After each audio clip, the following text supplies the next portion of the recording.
Meus irmãos, mais uma vez, agora em Gênesis, capítulo 12,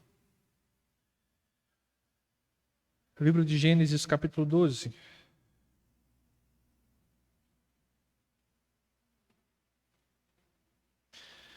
E vamos ler os 3 primeiros versos desse capítulo.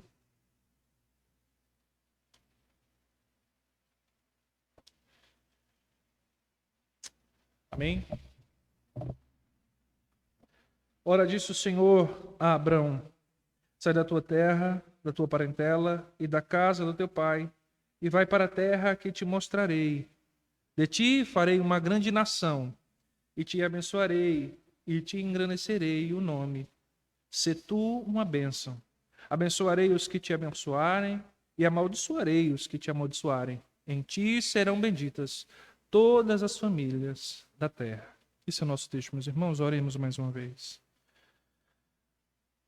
Ó Deus, Pai poderoso, Senhor Criador do céu e da terra, ó Espírito Santo, Consolador, ó Jesus Cristo, Emanuel, Deus conosco, queremos pedir-te que o Senhor nos ajude, queremos clamar a ti, para que o teu Santo Espírito nos dê da tua sabedoria, que o Senhor derrame sobre nós o renovo da tua graça, e nos ajude, Senhor, a compreender a tua palavra. Ó Deus, é assim que nós oramos a ti por meio do teu Filho amado Jesus. Amém. Podem sentar, meus irmãos? Meus irmãos, o tema do nosso estudo de hoje é uma observação aos aspectos práticos da graça de Deus através do chamado de Abraão. Esse texto nós conhecemos, nós temos menção dele, mas hoje nós iremos observar algumas coisas distintas, né? E provavelmente na próxima quinta também nós continuaremos esse pequeno estudo, né, sobre esses aspectos. Entretanto, antes de nós adentrarmos ao nosso texto, nós precisamos partir do princípio de que o projeto da graça para Abraão tem seu início antes do nascimento de Abraão. Nós temos entendido que o Senhor tem proclamado ou decretou a obra da graça, da salvação, ou pelo menos alguns creem, antes da queda. Então, nós precisamos abordar esse aspecto de uma maneira que observemos de Gênesis 1 até o capítulo 12 de uma maneira breve, né? Se é que cremos que o Senhor agiu dessa maneira. O relato bíblico nos apresenta o início a partir da criação. Isso, para nós, é claro. A partir da criação, Deus inicia o seu mundo, criando os animais, a natureza, o equilíbrio, as regras. E vemos ali que Deus criou tudo com sua perfeição. Pois, ao criar a sua obra magnífica, Deus disse que tudo era bom. Depois disso, criou o primeiro homem, ele pôs o nome de Adão. E depois a primeira mulher, a qual o seu marido, Adão, lhe chamou Eva. E Deus os colocou no jardim, e ali eles habitaram. Mas havia uma grande questão no meio da criação. Havia uma opção. Alguns teólogos dizem que se existe aquilo que nós chamamos de livre-arbítrio, que é uma ação sem nenhuma influência interna ou externa, uma tomada de decisão livre, se é que houve isso, Adão possuía antes da queda. Ele poderia, talvez, ter dito não para a queda. Mas o primeiro homem e a primeira mulher decidem seguir pelo caminho do pecado. Eles caem. Vemos isso em Gênesis 3. E lá em Gênesis 3 nós vemos que Deus os cobre com pelos de animais. O homem e a mulher tentam se cobrir da sua maneira, se afastando do Senhor. Nós lembramos da frase: Adão, onde você está? Como se Deus não soubesse, mas Deus sabia. E quando Adão vem à presença de Deus, ele está coberto com folhas, mas a sua cobertura era insuficiente. O homem, desde o início, tentou se cobrir, mas ele é incapaz de se cobrir. Então nós temos ali que Deus os cobre com peles de animais. O texto não nos diz como aquelas peles surgiram, se houve um sacrifício ou se Deus as fez naquele momento. Mas é interessante pensar que o texto deixa claro que foram peles de animais, nos trazendo uma ideia que naquele momento ainda estava obscurecida. A ideia de um sacrifício. Deus lhe fez vestimentas adequadas para se cobrirem. Mesmo cobertos, suas escolhas tiveram consequências e eles foram lançados para fora do jardim e também da presença de Deus. Porém, meus irmãos, como se as coisas não fossem já ruins, o pecado, a queda do primeiro homem e da primeira mulher não resultaram consequências apenas para eles, mas também para sua descendência, mas também para seu filho, e seus filhos, e netos e bisnetos. Nós vemos no capítulo 4 de Gênesis o primeiro homicídio. Caim mata seu irmão Abel. Mas não apenas Caim, pois nós saltamos na história agora para os dias de Noé. E lá nós temos um mundo onde as pessoas se desviaram grandemente do Senhor. E Deus fala com Noé, mandando que construísse um barco.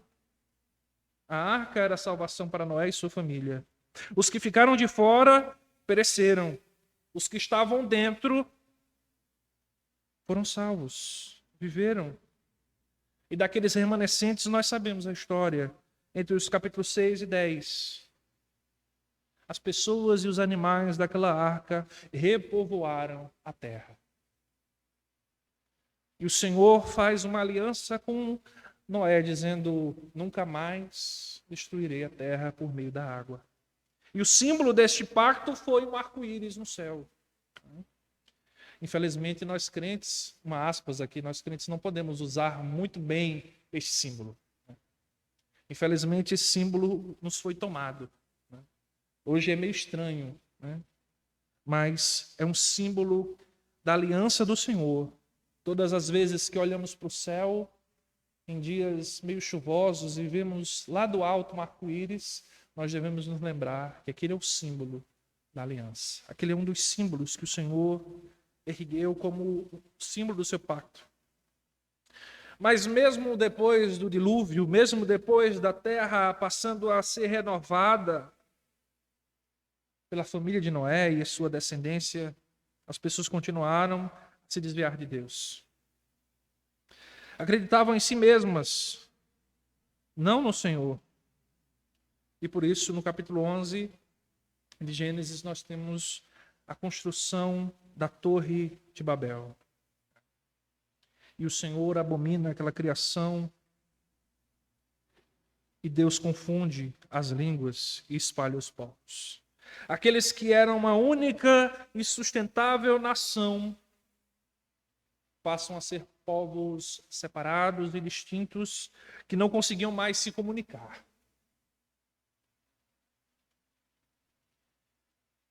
E aqui no capítulo 12,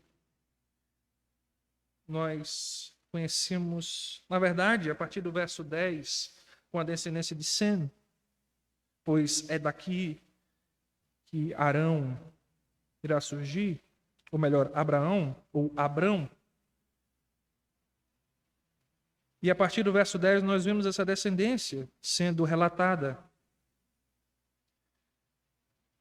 E a partir do verso 28 nós vemos: morreu Arã na terra do seu nascimento, em Ur dos caldeus, estando Tera, seu pai, ainda vivo. Abraão e Noor tomaram para si mulheres.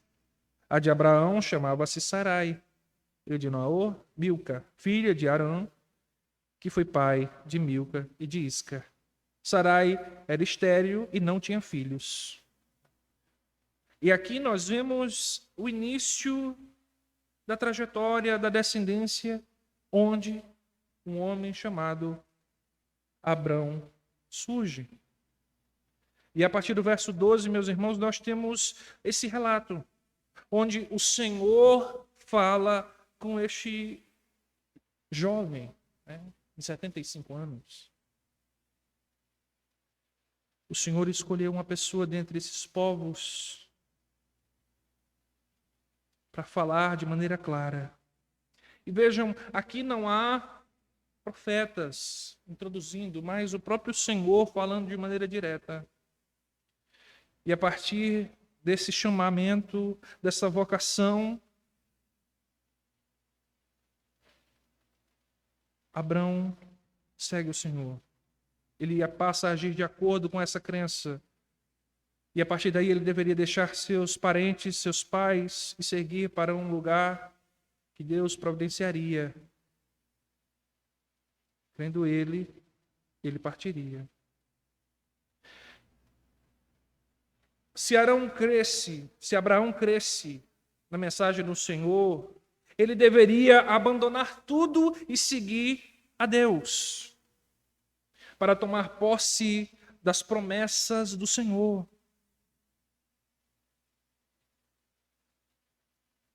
Abraão preparou tudo, deixou o que conhecia, porque Deus lhe dera uma promessa.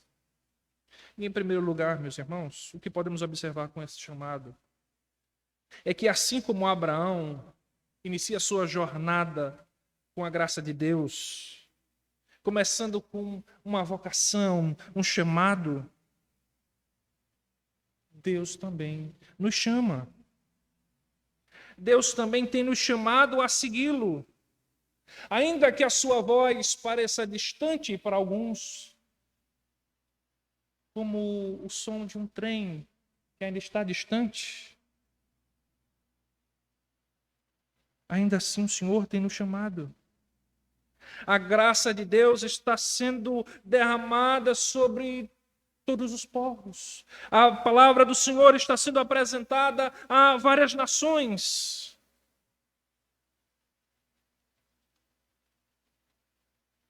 E a graça sobre a qual estamos falando, ela não pode ser impedida. A ação da graça na vida do homem é eficaz, porque ela não depende do vocacionado, mas daquele que vocaciona. Aquele que chama, aquele que escolhe, tem o poder de tornar a sua ação eficaz. E falando nisso, esta graça foi muito bem tratada por John Newton, quando compôs o seu hino Amazing Grace. Vejam, aqui os 2 primeiros versos deste hino. Graça maravilhosa, como é doce o som que salvou um miserável como eu. Eu estava perdido, mas agora fui encontrado. Era cego, mas agora vejo. Foi a graça que ensinou meu coração a temer, e a graça aliviou os meus medos. Como preciosa aquela graça apareceu a hora em que eu acreditei. Através de muitos perigos, labutas e armadilhas, eu já vim. Tua graça me trouxe aqui em segurança, e a graça me levará para casa. E meus irmãos, depois escutem este hino. Existem várias versões e traduções, tentativas de traduções deste hino, mas esse hino é maravilhoso. E depois procure saber sobre a vida de John Newton, um homem que trabalhava com a venda de escravos e foi tocado soberanamente pela graça de Deus a tal ponto de ter a sua vida transformada, e ele traz nesse hino, expressando aqui a sua experiência com a graça de Deus, ao ouvir o chamado do Senhor na sua vida, ele expressa essa transformação toda neste hino. Assim também nós, meus irmãos, devemos dar ouvidos ao sussurrar da graça de Deus nos nossos ouvidos, ao chamar da graça de Deus em nossos corações. Nós precisamos estar dispostos a ouvir. Por isso, meus irmãos, é importante nos achegarmos a Abraão aqui neste ponto. Pois aqui estava um homem alcançado pela voz da graça. Por isso a Bíblia, meus irmãos, reserva 15 capítulos do livro de Gênesis para nos relatar o começo até o fim da jornada de Abraão, iniciando do capítulo 11, verso 26, até o capítulo 25, verso 11. É uma das maiores histórias da Bíblia, nos falando sobre a jornada de Abraão, a aliança de Deus com ele, as promessas que Deus lhe fez, e também como eu e você somos afetados por essas promessas. De fato, Abraão foi elevado ao rol dos heróis da fé de Hebreus, não à toa. E voltando, meus irmãos, para a história de Abraão propriamente dita, o relato bíblico nos mostra que ele havia se mudado com Terá, seu pai, e outros membros da família para um lugar chamado Terra dos Caldeus. Abraão casou-se com uma mulher chamada Sarai. Depois da morte de Terá, seu pai, Abraão recebeu a mensagem do Senhor. Nós vemos isso no verso 32. Havendo Terá vivido 205 anos, ao todo, morreu em Harã. O Senhor escolheu um momento adequado para falar com Abraão. Como eu disse, provavelmente Abraão tinha 75 anos quando o Senhor falou com ele a primeira vez. Era um senhor. Né? Alguns dizem que essa idade, para aquele período, seria mais ou menos como um homem de 30 anos hoje, com todo o seu vigor, com toda a sua força. Né? Lembremos que aqueles homens viviam por muito tempo. Então, o seu vigor não era como o nosso. E hoje, um homem de 30 já está cansado. Isso é preocupante. Mas, meus irmãos, o Senhor escolhe esse momento específico para falar com Abraão. E o Senhor fala ao seu coração. E por isso, meus irmãos, em segundo lugar, podemos parar e considerar isso. Abraão recebeu uma comunicação direta vinda de Deus. O Todo-Poderoso falou diretamente com Abraão. Ora, disse o Senhor a Abraão, sai da tua terra, da tua parentela e da casa de teu pai, e vai para a terra que eu te mostrarei. Meus irmãos, o texto bíblico não nos diz que houve nenhuma comunicação antes. Não há nenhum diálogo anterior, introdutório. Deus não chega para Abraão, olha, eu sou Deus, fui eu que criei todas as coisas. Isso porque Abraão já conhecia Deus. A tradição já existia. Mas a esse ponto, Abraão conhecia Deus como ele conhecia outros deuses de outras nações que abandonaram o Senhor.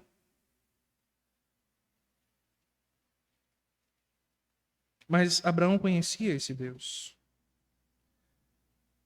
Como eu disse, Abraão recebeu um comunicado direto vindo do Todo-Poderoso. E, meus irmãos, será que em algum momento das nossas vidas nós já desejamos algo como isso? Ouvir o Senhor dessa maneira? Ouvir a voz de Deus falando de maneira clara aos nossos ouvidos? Imaginem. Isaac, Aniel, eis que te digo. Será que em algum momento da nossa jornada com Deus nós já desejamos esse tipo de falar do Senhor? Será que já dissemos a Deus, se o Senhor simplesmente me disser o que fazer, eu farei com alegria? Senhor, me diz o que eu tenho que fazer. Senhor, fala comigo. Mas será que se dissemos isso foi verdade? Será que estaríamos dispostos a cumprir a vontade do Senhor se Ele abrisse os céus agora nesse momento e falasse com cada um de nós, assim como Ele fez com Abraão? Será que nós daremos ouvidos a Deus? Será que nós obedeceríamos imediatamente ou questionaríamos, espera aí, Deus, espera aí, eu não sei quem está falando comigo. Será que teríamos dúvidas em nosso coração? Será que pensaríamos que estamos loucos por estar ouvindo a voz de Deus?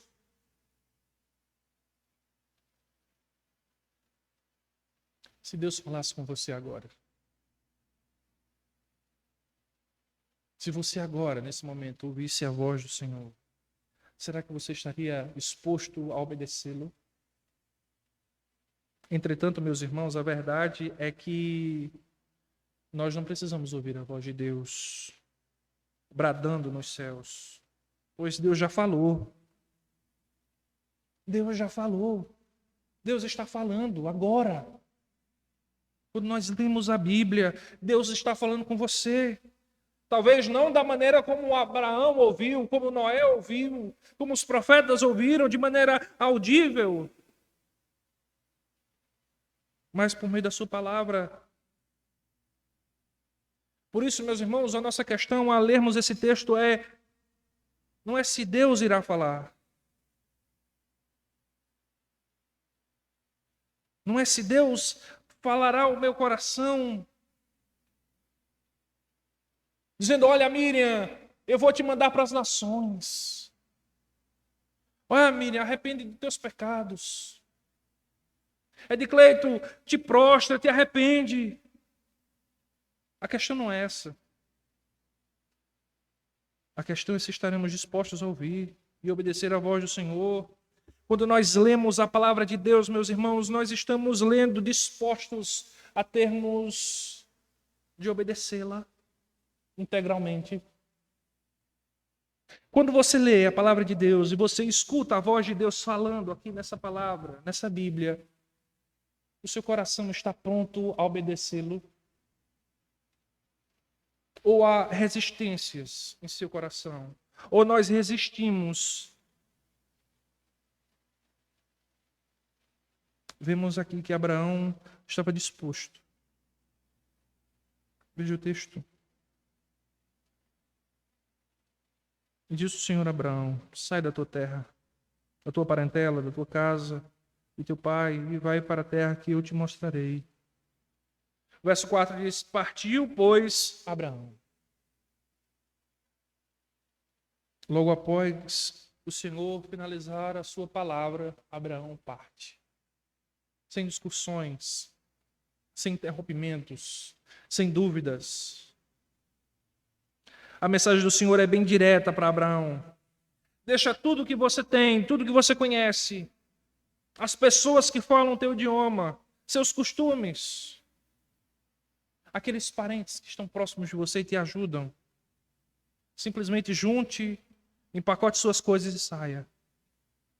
Coloque seu futuro, sua família, sua fortuna, sua vida, o seu conhecimento completamente nas minhas mãos. Em suma, é isso que o Senhor diz a Abraão.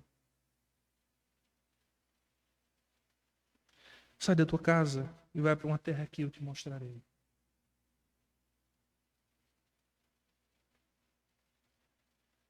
Será que nós estamos dispostos a colocar a nossa vida nas mãos do Senhor?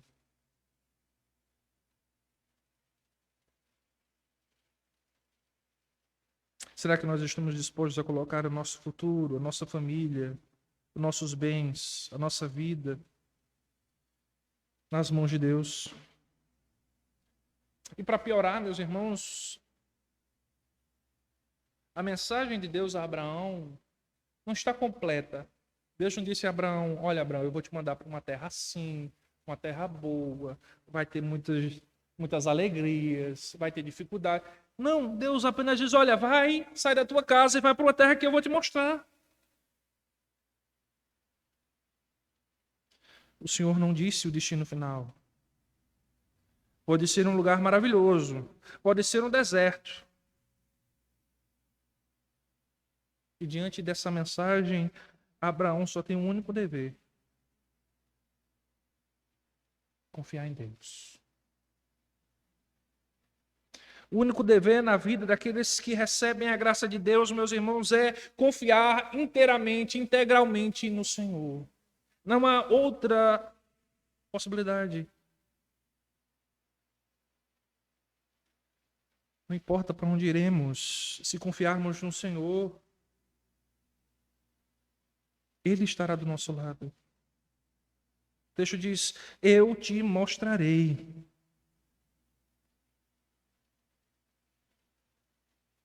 Em terceiro lugar, meus irmãos, esse processo de partir iniciará a mudança interna na vida de Abraão. Nós podemos ver que há um processo de mudança, desde o capítulo 12 até o capítulo 26. O Senhor está transformando a sua vida ao longo deste processo. E a partir do momento que o Senhor nos chama, Ele passa a exercer influência em nossa vida e o processo de transformação vai se iniciando. Quando ouvimos a voz da graça, ela nos força a colocar firmemente nossas afeições em Deus. E para falar de afeições, meus irmãos, eu preciso dar lugar a Jonathan Edwards. Pois no entender de Edwards, as afeições não devem ser entendidas como meros sentimentos. Na realidade, ele diz, elas são os exercícios mais vigorosos e sensíveis da inclinação da vontade da alma. Em outras palavras, quando estou dizendo que a graça nos força a colocar as nossas afeições firmemente em Deus, eu quero dizer que todos os nossos sentimentos, todos os nossos desejos, todos os nossos interesses, vontades, paixões, alegrias, tudo aquilo que nos move a fazer algo, a força que nos impulsiona, sabe aquilo, eu queria fazer tal coisa, eu queria ser tal coisa, todo esse desejo, todo esse exercício do nosso ser deve estar no Senhor e nenhum outro. Os nossos interesses não podem estar deslocados de Deus. Se os nossos interesses não têm Deus como seu centro maior, então há algo de errado nas nossas afeições. Nós ainda não fomos despertados pela graça. Pois esse, meus irmãos, é o objetivo de Deus na vida de Abraão, assim também como em nossas vidas. Que tenhamos as nossas vidas plenamente em Deus, não em um objeto, ou em um destino, em um sentimento, nem mesmo num conhecimento vago de Deus. Pois o texto aqui, meus irmãos, não se trata de Abraão ter uma resposta-chave para todas as coisas. Uma fórmula mágica. Eu vou fazer isso porque lá na frente eu vou conseguir tal coisa. Não é essa a questão. Deus não está colocando uma ferramenta na mão de Abraão. Olha, essa aqui vai ser sua muleta. Não é isso. É assim que muitas pessoas tratam a fé como uma mera religião, mas não têm as suas vidas totalmente derramadas em Deus. Deus não quer que nós confiemos em nós mesmos, meus irmãos. Deus não quer que colocamos as nossas esperanças, as nossas afeições em outras coisas que não no próprio Senhor. Não podemos confiar em nós mesmos. Não podemos confiar em nossa força. Nem mesmo em nossa santidade, como um tipo de ídolo moldado às nossas próprias vontades. E meus irmãos,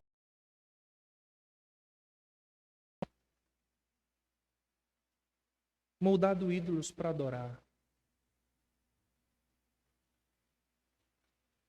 Um ídolo é aquilo que nós colocamos todo o nosso empenho, toda a nossa vontade, quando nós não colocamos em Deus.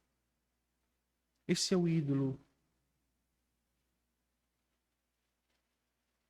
Às vezes, temos o celular como nosso ídolo. Às vezes, um relacionamento, um emprego, um pecado.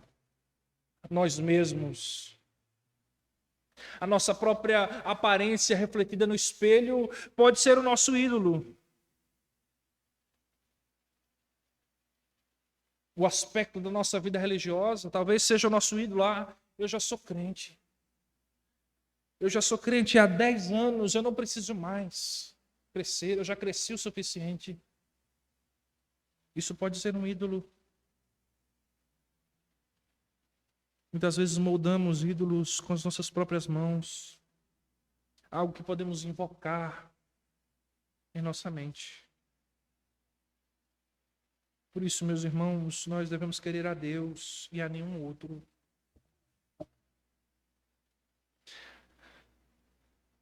Faça esse exercício na sua vida diária.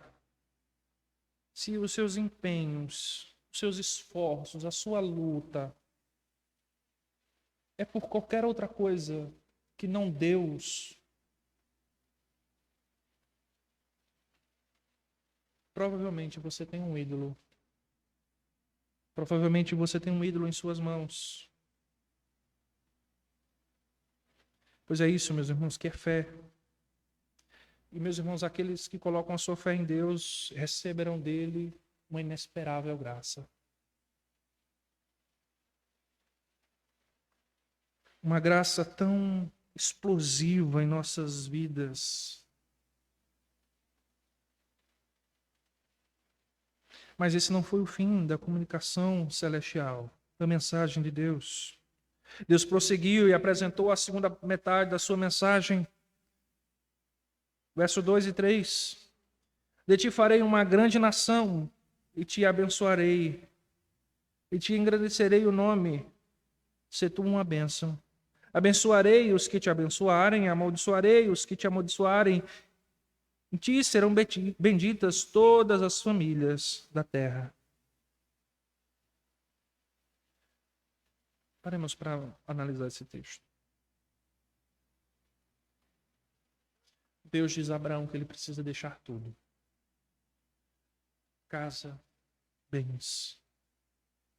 Levar tudo o que é de mais essencial e partir para uma terra que Deus havia escolhido, mas que ele não sabe ainda. No meio do caminho, o Senhor fará coisas extraordinárias na vida de Abraão. Ele será abençoado. Ele será bênção para os outros. Aqueles que cruzarem o seu caminho estarão cruzando o caminho do próprio Deus. O Senhor diz, olha, aqueles que te abençoarem, eu os abençoarei, mas aqueles que te amaldiçoarem, eu os amaldiçoarei.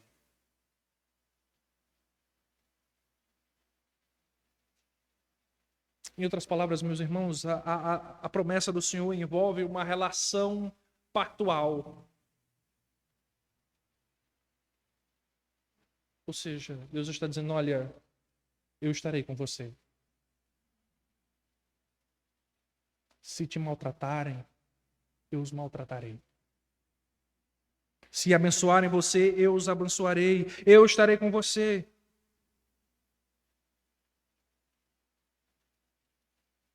Deus está com ele. Deus está com Abraão e Deus está conosco. Deus está dizendo a Abraão, eu sou o Senhor, aquele que está fazendo isso. Mas há um lado deste pacto. Se por um lado há as promessas do Senhor, de outro lado, para Abraão cabe a obediência. Não há outra hipótese. Não há outra escapatória diante de um confrontamento tão direto com Deus. A parte de Abraão nessa aliança é a obediência. Aqueles que entram em aliança com Deus não tem outra opção, nenhuma outra cláusula senão obedecerem ao Senhor. E é isso que Abraão faz. Em quarto lugar, meus irmãos, Abraão foi abençoado de uma maneira abundante e maravilhosa. Mas nós devemos nos fazer uma pergunta que está aqui, oculta, escondida sobre a superfície das promessas e das bênçãos. E a pergunta é: por quê? Por que Abraão? Por que não outro? Por que não outro homem? Por que exatamente Abraão?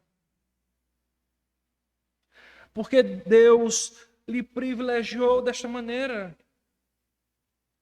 Porque Deus abençoou um homem a tal magnífica promessa. Porque ele escolheu Abraão e não outro. Você já se fez essa pergunta? Por que Deus salvou você e não outros? Por que Deus escolheu justamente você para ser salvo? Você já se perguntou isso?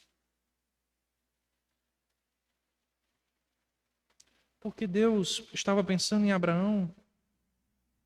O Salmo 8, verso 4 diz: quem é um homem para que com ele te importes? O homem não é nada.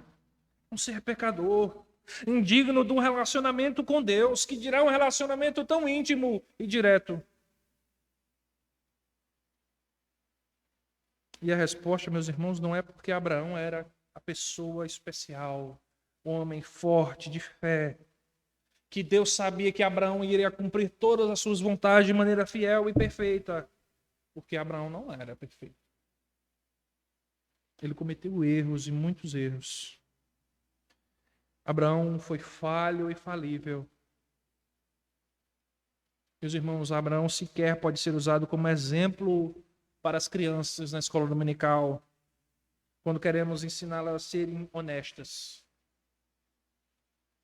Abraão não era honesto. Lembre-se, Abraão mentiu, dizendo que a sua esposa não era sua esposa, era sua irmã, porque tinha medo de ser morto. Tudo bem, era uma meia-verdade ou uma meia-mentira. De fato, eles são meio-irmãos.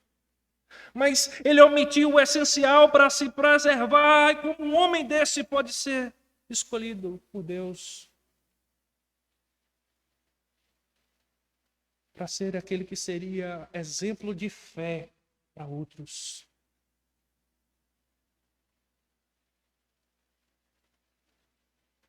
De fato, todos os ancestrais de Jesus eram desse tipo, desse modelo semelhante.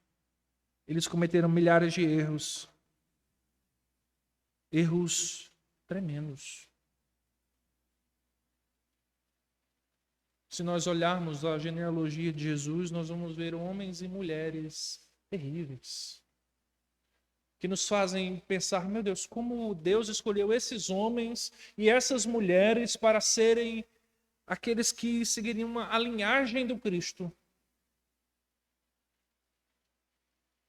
E a verdade é que Deus não escolheu Abraão porque ele era rico.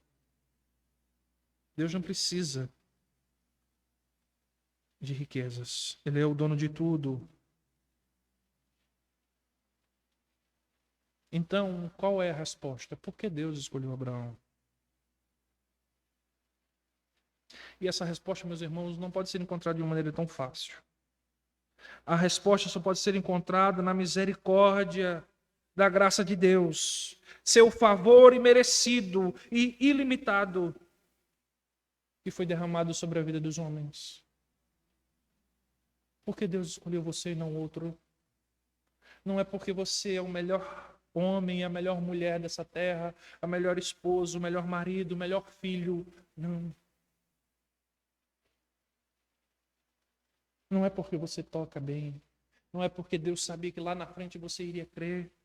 mas porque Deus decidiu derramar a sua graça em nossas vidas. Porque Deus decidiu, de maneira imerecida, derramar sobre nós a sua misericordiosa graça. Como diz John Newton, sua maravilhosa graça.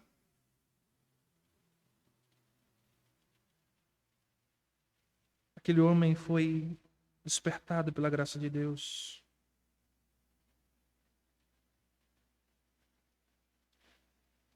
Quando Abraão tinha 75 anos, deu início a uma jornada.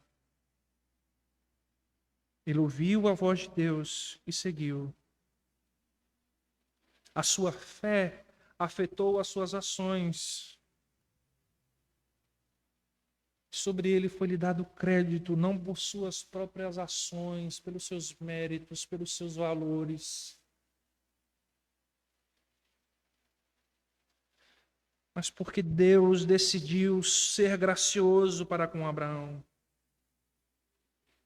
E por fim, meus irmãos, o que significa ouvir a voz de Deus? O que significa ouvir a voz da graça em nossos corações? O que significa ser desperto pela maravilhosa graça de Deus? Em primeiro lugar, ouvir o chamado da graça irá nos forçar a decidir seguir ou ficar. Mas para aqueles que são despertos por essa graça, meus irmãos, a voz de Deus fará um chamado tão radical em suas vidas que nos forçará a lutar com nós mesmos. É impossível fugir desta graça. É impossível fugir desta presença maravilhosa. Quando Deus quer salvar, ninguém pode resistir. Quando Deus decide tirar alguém do império das trevas, ninguém pode fugir. Deixe Deus.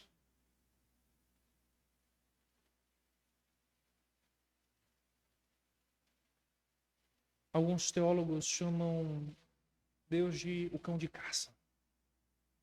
O próprio C.S. Lewis usa algumas vezes esse termo, o cão de caça. Para os ingleses, a ideia do cão não tem uma ideia ofensiva.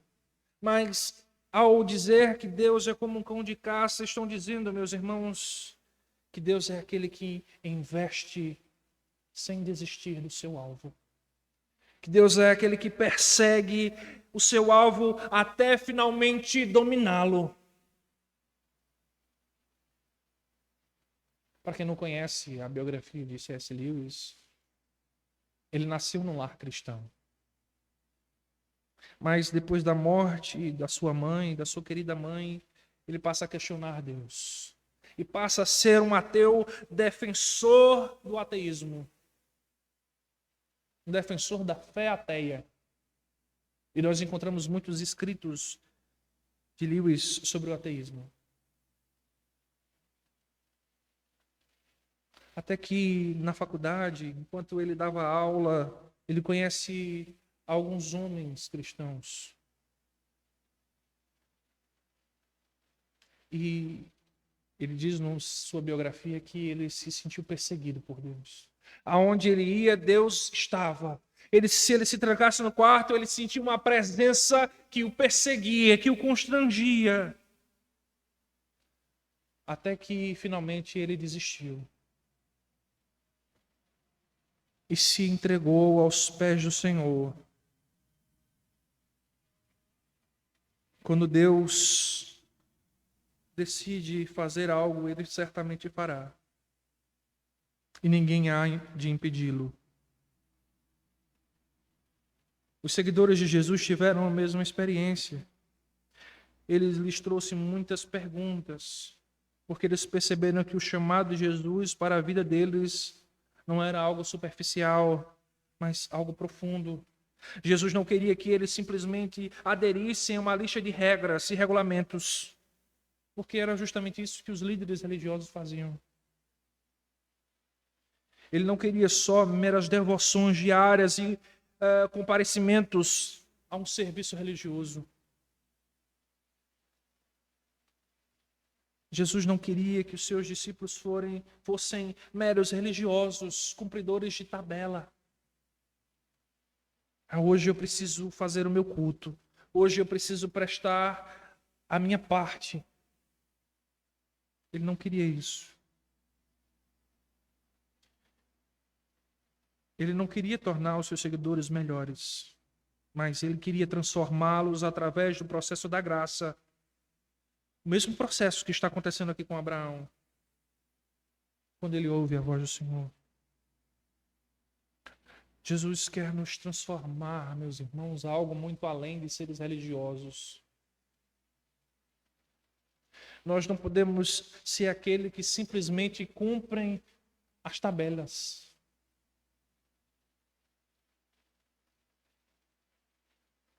Mas nós precisamos ser servos do Senhor, transformados. Porque nós somos alvos da graça de Deus. Em segundo lugar, o chamado da graça, meus irmãos, tornará a sementeira da fé em nossos corações. A graça em nossas vidas nos tornará crentes mais vigorosos. Os questionamentos, meus irmãos, são bons, pois a pessoa com perguntas deve aprender a confiar não em si, mas no poder e na direção de Deus. Nós precisamos confiar nisso. Confiar em Deus, em seu coração, não nos apoiando em nossos próprios entendimentos, mas reconhecendo o Senhor e a sua vontade, dia após dia, e descansando nela. Confie no Senhor de todo o seu coração e não se apoie em seu próprio entendimento. Em todos os seus caminhos, Ele endireitará as suas veredas. Abraão, meus irmãos, viveu isto. Abraão incorporou a palavra de Deus e viveu pela sua fé.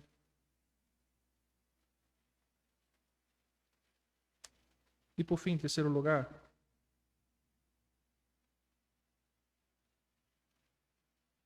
a graça arrancará você pela raiz.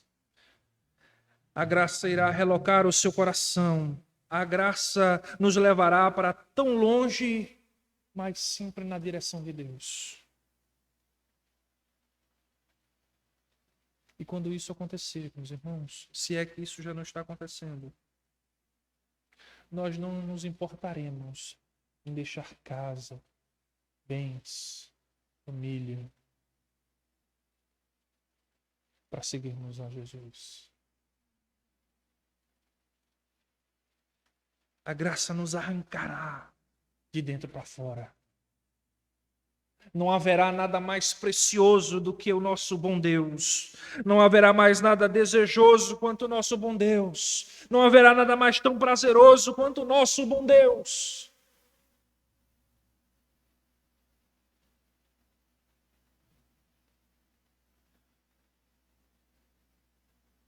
Quando nós conhecermos de fato a graça de Deus em nossas vidas, nós não iremos nos importar em deixar essas coisas para trás.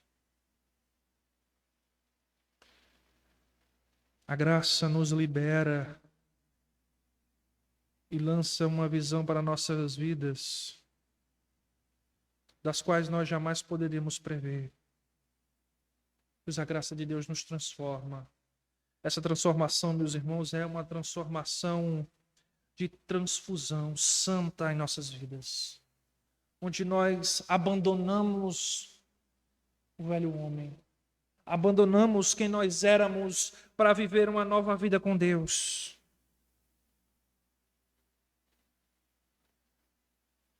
E a graça nos dá o poder e a capacidade de passar a mesma graça para outros, pregando o Evangelho. Pois, meus irmãos, nós só podemos passar para os outros aquilo que nós temos. Abraão ouviu e respondeu com fé. Ele creu, não perfeitamente, obviamente. Assim como nem eu e você podemos responder com uma fé perfeita ao Senhor.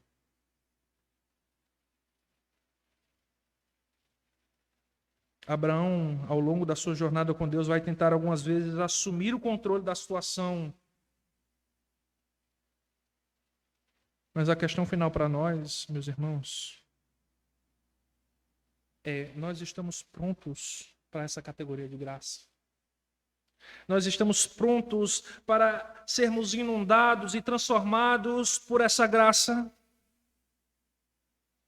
Termos as nossas vidas completamente transformadas, não com a mera aparência, não com um falar novo apenas, mas completamente, intimamente e profundamente. Nós estamos prontos para essa transformação, a deixarmos de fato tudo que não mais nos pertence para trás e seguirmos na direção de Deus, na caminhada da graça, sem mais olhar para trás. Abraão partiu, como o Senhor havia ordenado.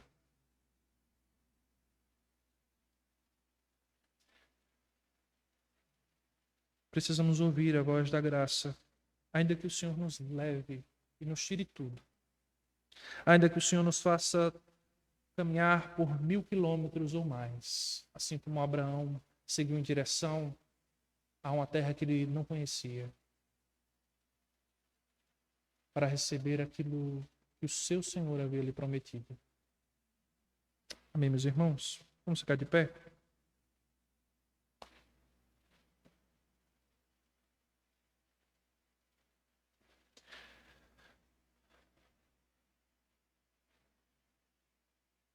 Senhor, um dia ouvimos a tua voz, um dia escutamos o teu chamar e nos lançamos a uma nova vida. Mas, Senhor, precisamos ser relembrados da importância da tua graça, do que a tua graça pode fazer na vida de um pecador, de um tipo de transformação que o Senhor tem para nos dar. Ó Deus, não nos afaste da tua maravilhosa graça. Da tua graça que chegou em nossas vidas de maneira inesperada e tem nos dado tantas bênçãos, Senhor. O que seria de nós sem a tua graça? O que seria das nossas vidas, Senhor, se o Senhor não tivesse nos amado primeiro, nos escolhido não pelos nossos méritos, mas pelos méritos de Jesus Cristo? Oh, meu Deus, nos relembra, Senhor, do ardente desejo que tínhamos por Ti nos nossos primeiros dias. Pela vontade que tínhamos, Senhor, de estar na Tua presença, de ler a Tua palavra. Renova, ó Deus, a Tua graça em nós, no Teu povo, Senhor. Ó Senhor. O Senhor disse que em Abraão seriam benditas todas as famílias da terra. Ó Deus, tem misericórdia de nós. Nos ajuda, Senhor, a viver essa vida pela graça. Renova a nossa fé em Ti, Senhor. Uma fé inabalável, uma fé constante, uma fé perseverante. Nos ajuda, Senhor, a ouvirmos a Tua voz, ao lermos a Tua palavra, estarmos prontos a obedecê-la. Se há algo em nós, Senhor, que ainda precisa ser transformado, restaurado, retirado, Senhor, Ó Deus, se há pecados em nosso coração ainda não confessados, arranca de nós, Senhor, como uma erva daninha. Ó Deus, nos ajuda a vivermos uma vida digna do Senhor. É assim que nós oramos por meio do teu Filho amado Jesus. Amém. Amém. Amém, meus